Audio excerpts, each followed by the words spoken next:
Ladies and gentlemen, my name's Paul. Hope you're having an amazing day. I want to kick this video off discussing the release date of the RTX 40 series of graphics cards, aka Lovelace, and AMD's RDNA 3 based cards, which I assume will be the RX 7000 series.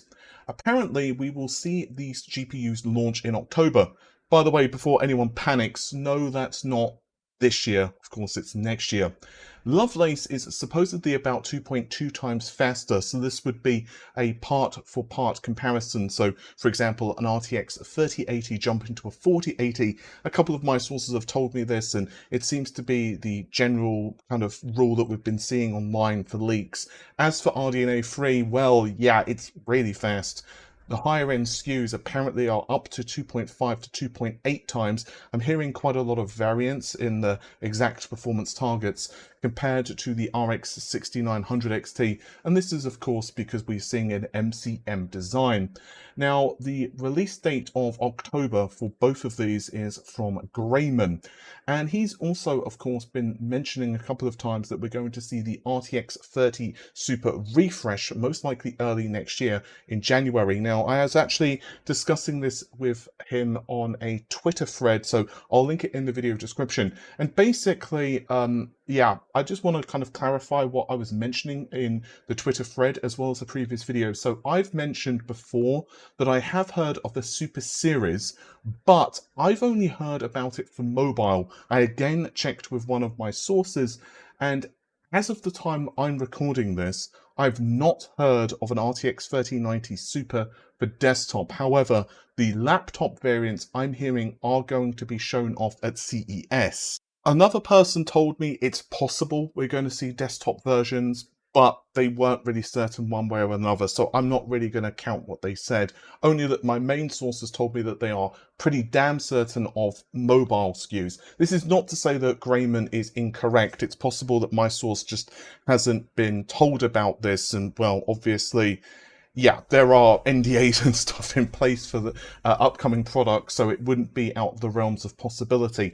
As for the mobile SKUs, I'll link my video. I discussed this more in depth in the video description, but TLDR, I was told it's going to be about a 10-15% improvement from one part to another. So this is not a huge increase. So let's say, for sake of argument, you've got an RTX 3080 mobile based laptop right now. Don't feel too bad. You're not going to see like a huge increase in performance, but again, 10, maybe 20% I've heard as kind of an outlier, but most likely around a 10% bump in performance. Also, the PlayStation 5 has had a new revision released, and there's been a lot of controversy surrounding that. Obviously, we saw a rather large tech channel kind of put out a video where they were basically measuring the temperature of the air which was being expelled from the unit. I've discussed my thoughts on this kind of in depth before, so I won't tread over old ground here. But a number of you actually were linking to me a rather interesting video which has popped up on a smaller YouTube channel, Hardware Busters International. By the way, this content has also been replicated over at Igor's Lab, so I'll link that, of course, in the video description. Now, before we go any further, I want to say that their testing here is preliminary. This means that it's super duper early. In fact, in one of their updates, I'm going to read this verbatim. Follow-up video soon with 12 sensors inside the PS5 new in all positions under the backplate heatsink to have comparable results with Steve, that's Steve over, of course, at Gamers Nexus, measurements on the old PS5. And yeah, you can see a couple of the temperature graphs yourself, and you can see that the temperatures here are, well, rather low, well below what you would expect, for example, a CPU. And just to be clear, they admit that they actually screwed up there with the labeling of the graph. It actually meant to be APU or SOC. And of course, also the memory. Now, the memory here, they again mislabeled, and they meant to say NAND flash memory. So this, of course, is essentially the SSD. So they had a couple of errors on their video, but, their channel's kind of smaller and whatever else, and these things happen. But the thing is, the temperature information here is still not, at least to my knowledge, direct reads from, for example, the SOC itself. Now, they are going to be getting these temperatures I do think that this is still a better, more accurate video than what we saw with the previous release.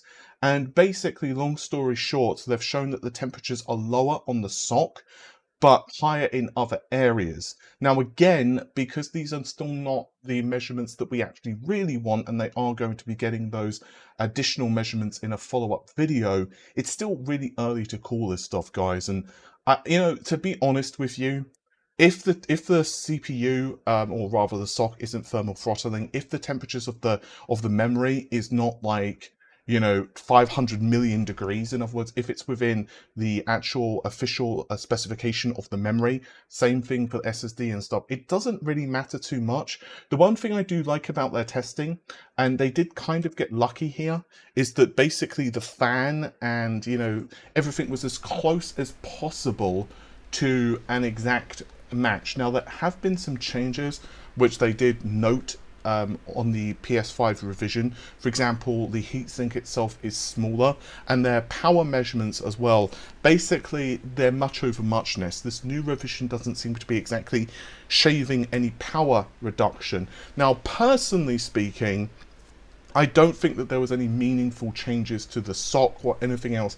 I don't think this is a new SoC revision. I think this is a very small reduction. And until we, again, I'm going to say this like a million times because I really want to be crystal clear about this. This is still looking quite positive for the new PS5 revision, but until we get very accurate results from basically thermal probes stuffed right upside the SoCs, actually, I don't want to get demonetized, so I'm going to let your imagination fill that in. But yeah, until we get really accurate, you know, kind of thermal results, it's still not ideal. However, my personal opinion is that Sony will still be releasing a new revision of the PS5, a slim, you know, upcoming. I've mentioned this a couple of times already in videos. And it just makes sense. They're probably going to release it on the 6nm process. In fact, in public, TSMC a couple of times now have said that they want their customers. I don't remember if they said they wanted or they expected. I don't want to misquote, so I don't remember which one it was. But basically, they are expecting / wanting their customers to transition, where possible, from the 7nm process to the 6nm process. Although, honestly, TSMC's 6nm process is basically the 7nm process, albeit with a few enhancements. Yeah, and obviously that will shave down power consumption anyway. I heard that they already had booked time with TSMC. Oh, sorry, they'd booked the 6nm process at TSMC, and I've also previously reported that they'd also booked time with AMD's semi-custom team. And this is, of course, the team that Microsoft, Sony, or any other company that wants to actually create a custom piece of silicon using AMD's technology would need. Yeah, I'm also had a lot of people message me about PS5 Pro and Xbox.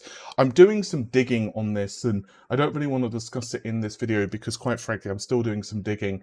I've got some thoughts on it, and I'll be, again, discussing that kind of in the not too distant future. However, I do think it's pretty obvious that we will see, you know, slimline revisions of consoles, because it just makes sense in terms of reduction of power and cost. And look, Microsoft have done this, and Sony have done this, you know, to the end of time. But just remember that I'm not saying, however, that this is necessarily changes in spec. But again, I'll get more into this in another video.